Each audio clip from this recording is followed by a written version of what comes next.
안녕하세요. 무성부리시입니다. 오랜만에 뵙습니다. 오늘이 2022년 마지막 날인데요. 지인들, 친구들하고 같이 저녁 먹고 즐거운 시간 보내다가 들어와서 좀 심심해서 한번 녹화를 해봅니다. 제가 며칠 전에 블로그에다가 이제 지수 차트 분석을 한번 써놨는데, 지금 굉장히 안 좋죠.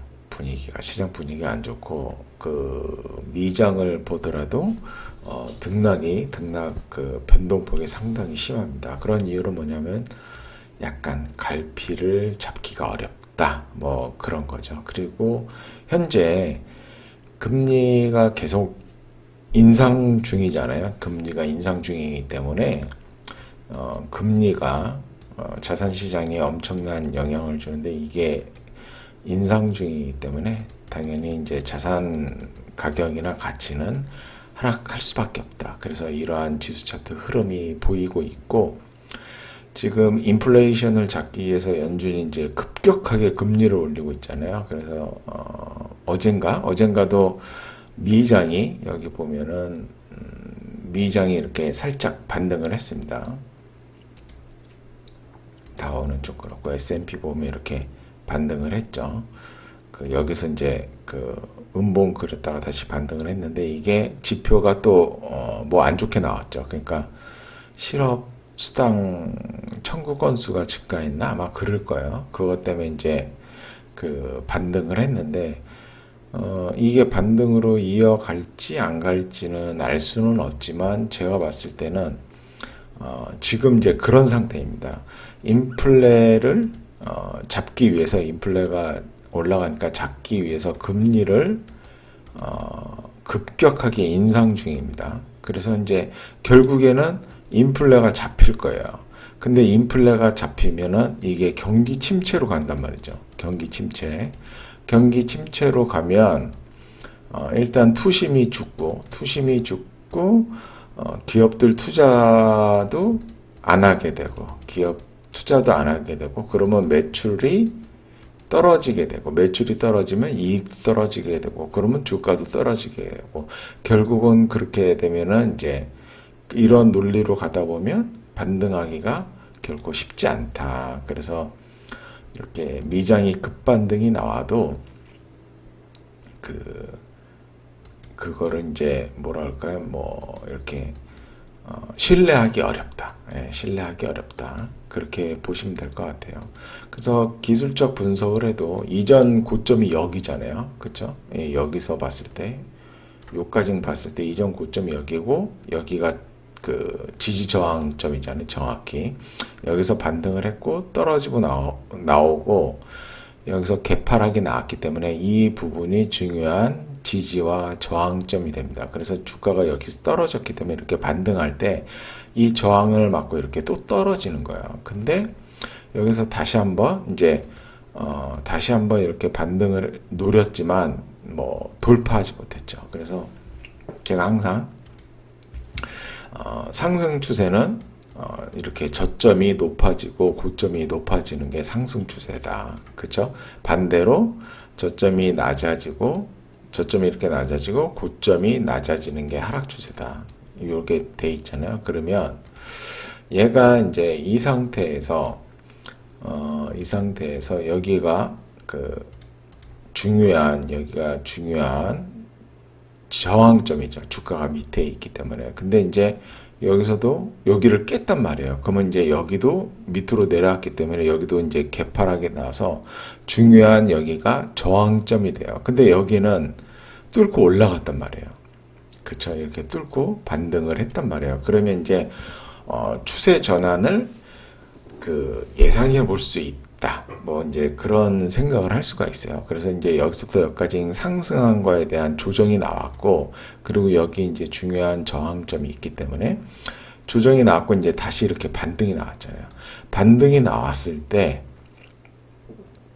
여기서 만약에 얘가 이제 추세 전환, 상승 추세로 전환이 되면 여기서 바로 못 뚫더라도 여기서 21선을 웬만하면 깨지 않고 이런 식으로 횡보를 어느 정도 하다가 이렇게 반등을 하면 이 중요한 저항대를 뚫었기 때문에, 그리고 이제 여기가 또 저항대가 있잖아요. 그래서 이렇게 반등을 했다가 살짝 조정하면서 지지를 받고 이런 모습을 보여주면 이제 완연한 상승 추세로 이제 전환이 되는 건데, 여기서 이 반등한 거에 대한 조정이 나오고 다시 반등을 하는데 반등을 하지 못하고 그냥 이렇게 떨어졌죠. 그러면서 여기 렉라인을 뚫고 나오고, 그래서 이제 정확히 M자를 그리고 여기서 이제 이 다시 여기가 이제 다시 저항이 되겠죠. 중요한 저항 자리가 되는데 여기서 살짝 반등하다가 저항 맞고 다시 이렇게 뚝 떨어져 버렸단 말이야. 그래서 지금 현재는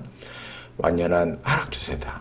완연한 하락 추세고, 금리 인상 그 빅스텝, 뭐 이제 침체가 오고 있기 때문에 빅스텝은 안 하더라도 금리 인상 기조가 계속 간단 말이에요. 근데 금리 인상 폭이 줄어들면서 시장의 어떤 투심이 살아나면서 미장이 자꾸 급반등하는데, 그건 제가 봤을 때 약간 신뢰성이 떨어진다. 그렇게 볼 수가 있는 거예요. 그래서 일단 중요한 저점이 또 여기죠. 여기서 현재 이제 어떻게 되느냐, 이렇게 돼 있는 상태에서 여기서 얘가 일단은 그 지지 라인이기 때문에 이렇게 반등이 나올 수 있어요. 반등이 나오고 물론 뭐 그 내년에 어떤 좋은 일이 생길지 모르지만 여기서 이렇게 반등이 나올 수도 있고 알 수가 없는 거죠.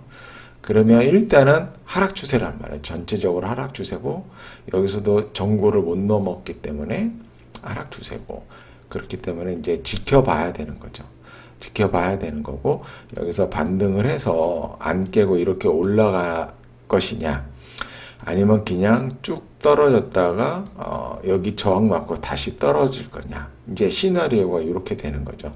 근데 어떻게 될지는 알 수는 없지만 제가 봤을 때는 이쪽으로 갈 확률이 조금 더 우세하지 않을까, 그러한 생각이 들고요. 그리고 만약에 이제 여기가 지지받고 이렇게 저점을 높이면서 여기를 다시 넘어서면은 이 중요한 또 그 저항 라인을 돌파하기 때문에 이렇게 해서 여기가 이제 중요한 또 저항 라인이잖아요. 여기서 이렇게 왔다 갔다 하면서 이렇게 돌파하면 내년에 이제 추세가 전환되는 거를 생각을 해볼 수가 있는 거죠. 그렇게 된다 그러면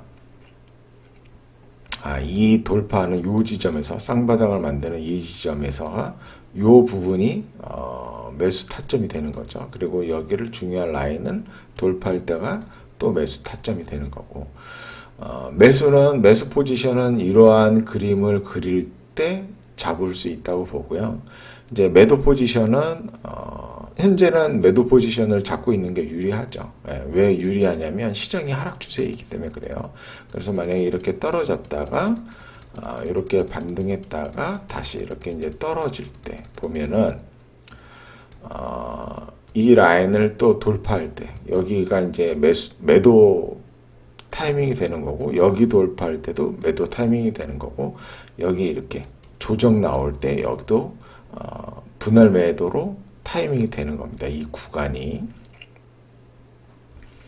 그렇게 되고, 매도를 했는데 여기서 이렇게 갔다가 이렇게 해서 돌파해서 여기를 돌파한다면 어떻게 되죠? 매도 포지션 잡은 거를 다 적어야겠죠. 청산을 해야겠죠. 이제 저는 추세 매매를 위주로 하다 보니까 지수 차트의 어떤 추세가 굉장히 중요하죠. 왜냐하면 시장의 추세를 보여주기 때문에 이게 이제 얼마나 중요한지를 제가 이 미국장을 보고 한번 말씀을 드려볼게요. 미국장을 보고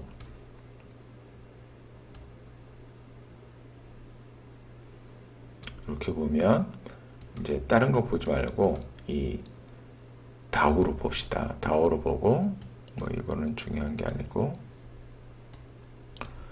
이것도 여기다 빼버리고, 여기 보면 이제 다우 30이에요. 다우가 보면 이렇게 하다가 저점을 만들었다가 여기서 쌍바닥 만들어서 5일선 알고 21선 위로 올라탔단 말이에요.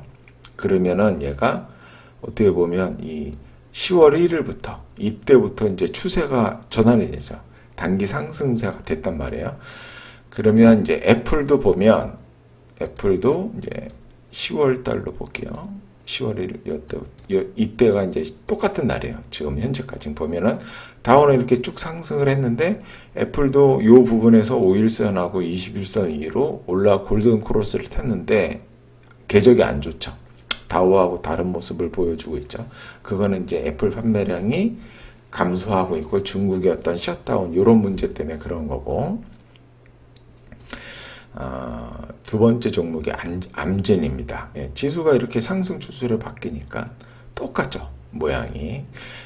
이 얘기를 왜 하냐면 지수가 상승 추세일 때 매수 포지션을 잡아야 되는 거고, 지수가 하락 추세이면은 당연히 매수 포지션을 잡지 않는 게 좋습니다. 그리고 시스코 시스템즈도 거의 비슷하게 움직이고 있죠. 그리고 허니웰 인터내셔널, 뭐 하는 기업인지 모르겠지만, 그쵸? 얘가 다우 30이 여기서 여기까지 약 20% 상승을 했는데, 얘 같은 경우는 여기까지 29% 정도 상승했고요. 인텔도 이제 요즘 반도체 쪽이 좋지 않으니까 주가 흐름이 다우보다 좋지 않은 거예요. 그리고 마이크로소프트도 마찬가지일 거고, 그러한 기업이 아니면 이렇게 좋죠. 추세가 상승 추세입니다. 얘는 약 37% 상승을 했고, 아메리칸 익스프레스도 뭐 그렇게 좋지는 않네요. 그래도 상승폭이 약 22% 가까이 되고, 보잉은 이제 좋죠. 뚫리니까 이제 코로나 뚫려서 여행 갈 수 있으니까 약 60% 가까이 상승했고, 지수 대비 약 3배 상승을 했네요. 캐터필러도 요즘 뭐 우리나라 TYM하고 대동도 잘 나가고 있었죠. 얘도 45% 상승했고, 얘는 세일스포스인데 뭐 하는 기업인지 모르지만 얘도 안 좋고, 쉐브론도 뭐 화학 기업이니까, 석유화학이니까 나쁘지 않았고, 월트 디즈니도 뭐 좋진 않네요.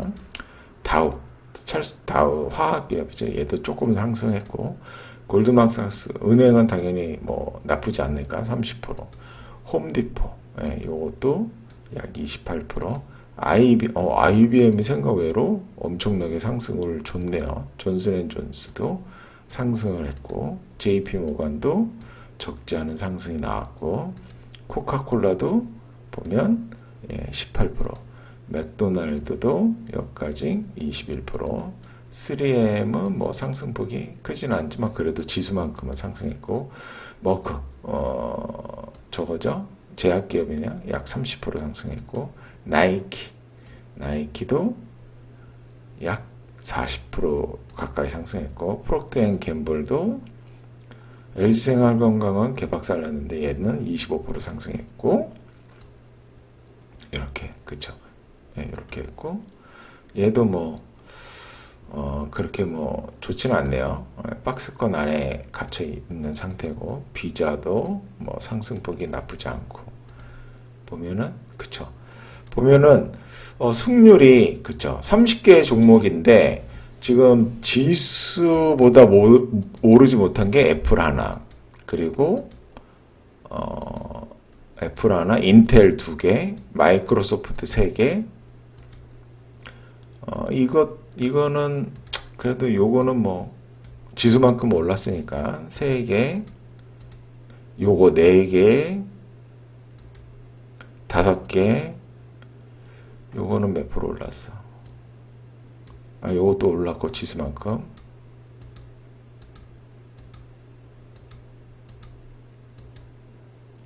요거는 3M은 요것도 뭐 지수만큼은 올랐네요.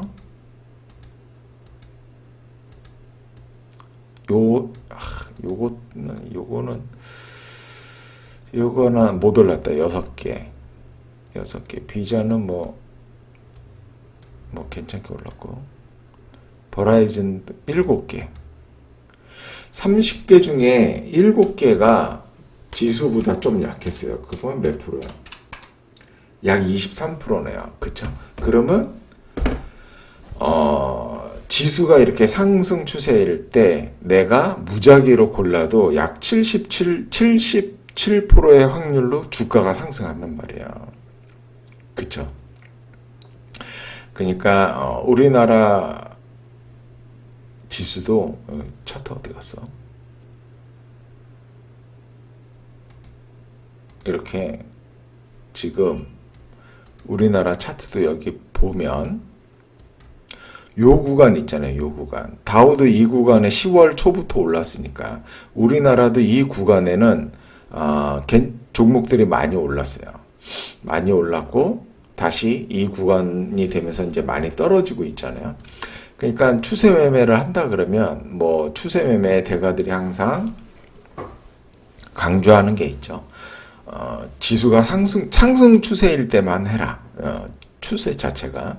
그래서 우리나라 코스피도 마찬가지예요. 지수가 이렇게 5일선하고 21선이 우상향하고 있을 때 장기 이평선은 우하향하고 있더라도 단기적으로는 이렇게 5일선하고 21선이 우상향하고 있을 때 매수 포지션을 잡으면 내 종목 선택 능력이 조금 떨어진다 하더라도 선택한 종목을 뭐 한 10에서 20종목 정도로 가져간다 그러면 높은 확률로 올라요. 그렇기 때문에 수익을 낼 수가 있는 거죠. 그리고 여기서 이제 21선이 깨진 부분이 이 부분이잖아요. 이 부분, 여기서 M자로 이렇게 떨어진 부분. 그래서 만약에 여기서 사서 여기서 수익이었다면 여기서 다 팔고 나와야 돼요. 물론 중장기로 나는 뭐 5년, 10년 들고 간다 이러한 생각이 있다 그러면 상관없죠. 이런 단기적인 추세 이런 건 상관이 없고 오히려 모아가는 그러한 모습을 보이면 되는 거고요. 그게 아니라면 지수가 이렇게 상승 추세일 때만 매수 포지션을 잡아야 되고 이렇게 하락 추세로 변하면은 매수 포지션을 싹 정리하고 뭐 매도 포지션을 잡는다든가 그런 식으로 해야 되는 겁니다. 그리고 아니면 이렇게 장기적으로 지금 우하향 추세를 보유하고 있잖아요. 이럴 때는 아예 시장에 참여하지 않고 계속 지켜보는 거죠. 지켜보고 나중에 여기를 돌파할 때 시장 참여를 시작해도 늦지 않습니다. 추세 매매를 할 때. 그리고 뭐 S&P를 보더라도 S&P 뭐 이제 우리나라 시장보다는 조금 강하긴 하지만 그렇죠? 강하긴 하지만 지금 여기서 보시면 얘도 여기서 이렇게 반등할 때 여기를 넘어서야겠죠. 여기를 넘어서야 되는데 근처도 못 가고 지금 떨어졌단 말이에요. 근데 그래도 우리나라 시장보다는 좋아요. 이게 딱 보면 그쵸? 딱 한눈에 봐도 그냥 얘는 개파락으로 막 떨어지잖아요. 지금 어제 29일도 개파락으로 떨어졌고 28일도 개파락으로 떨어졌고 물론 이제 그 대주주 양도세 때문에 나온 물량도 있어요. 개인 물량 나온 것도 있어서 뭐 이렇게 떨어진 것도 있지만 외인이 많이 팔았거든요. 그러니까 상당히 조금 안 좋은 모습이고 지금 5일선, 11선, 21선이 가파르게 하락하는 거죠. 그러면 이게 이제 저항으로 작용을 해서 뚫고 올라가기가 쉽지가 않습니다. 근데 미국 지수는 그나마 좀 양호해요. 그쵸? 이렇게 반등이 나와주고 거래량도 이렇게 터져주고 있고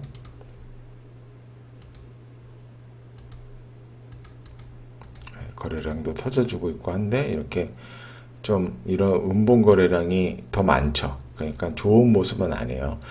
이러한 양봉 거래량이 많아야 돼요. 양봉일 때 거래량이 느는 게 어떤 상승 추세의 신호탄이 될 수가 있거든요. 그렇지만 뭐 그럼에도 불구하고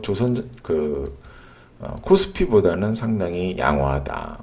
코스피보다는 상당히 양호하고 나스닥 같은 경우는 지금 여기를 테스트하고 있는 거죠. 지금 한 요 정도 되잖아요. 요 정도 되잖아요. 최근 거 보면 여기가 요 정도. 여기 살짝 깼다 들어왔지만 요 정도가 지지를 안 했는데 지금 지지를 하고 있는 거예요. 근데 이게 이제 치고 나가려 그러면 여기서 치고 나가려 그러면 얘가 어떤 모습을 보여줘야 되냐면 이렇게 올라왔다가 21선이 내려오는 거 맞고 주가가 이렇게 떨어질 거예요. 살짝 떨어지면은 이전 저점을 안 깨고 다시 이렇게 반등해서 여기를 넘어서야 돼요. 그러면 떨어지는 21선이 이렇게 돌겠죠. 돌아서 다시 좀 상방으로 좀 갈 수 있다. 그래서 여기 박스권 안에 갇히는 거죠. 근데 얘도 어떻게 될지 모르지만 여기서 올라갔다가 떨어지는 21선 맞고 주가가 다시 떨어지는데 이 라인을 떨어지고 내려가면 그쵸? 이제 강력한 저항이 된단 말이에요. 이 세 군데나 이제 이렇게 하면 네 군데나 겹치기 때문에 그럼 얘가 이렇게 올라와도 여기 맞고 다시 떨어질 수가 있어요. 그러면 또 이 아랫부분에서 박스권을 그리면서 지지부진하게 움직일 수 있다. 그러면 이제 시장이 굉장히 안 좋아질 수 있겠죠. 그쵸? 지금 그렇습니다. 지금 저번 주에 이제 도지로 밑꼬리가 달린 도지로 마감이 되긴 했네요. 약간 매수세가 들어왔다는 거죠. 매수세가 약간 들어왔지만 거래량이 늘지 않았기 때문에 그렇게 강력한 매수세는 아니다. 그쵸? 강력한 매수세는 아니고 이 세 개의 음봉, 그렇죠? 주봉으로 이 세 개의 음봉이 훨씬 더 거래량이 크죠. 그럼 여기에 물려 있는 사람이 많이 있을 거 아니에요. 그쵸? 그러면 이 물려 있는 매물을 받아주고 가려 그러면 거래량이 이렇게 올라오면서 양봉을 그려줘야 된다. 그래야만 그 상승을 예측해 볼 수가 있다. 여기서도 그렇죠. 여기서도 보시면은 망치형이 나왔잖아요. 근데 이제 하나, 둘, 셋, 한 달 동안 상승할 때 거래량이 이때보다 늘면서 올라갔죠. 이러한 모습을 보여줘야 된다.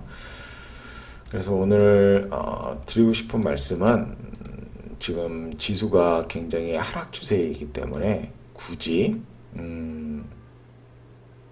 저거 하지 마라. 그 뭐죠? 매수하지 마라. 관망해라. 시장이 위험하다. 지금 현재 아직 하락 추세고 상승 추세로 전환되려면 금리 인하 시그널이 나오던가 뭐 그래야 되는데 그런 게 전혀 없잖아요. 그래서 좀 조심히 해야 될 타이밍이다. 그렇게 보고 있습니다. 일단 2022년 굉장히 수고 많이 하셨고 23년에는 좋은 수익률을 낼 수 있도록 한번 열심히 같이 노력해 보겠습니다. 감사합니다.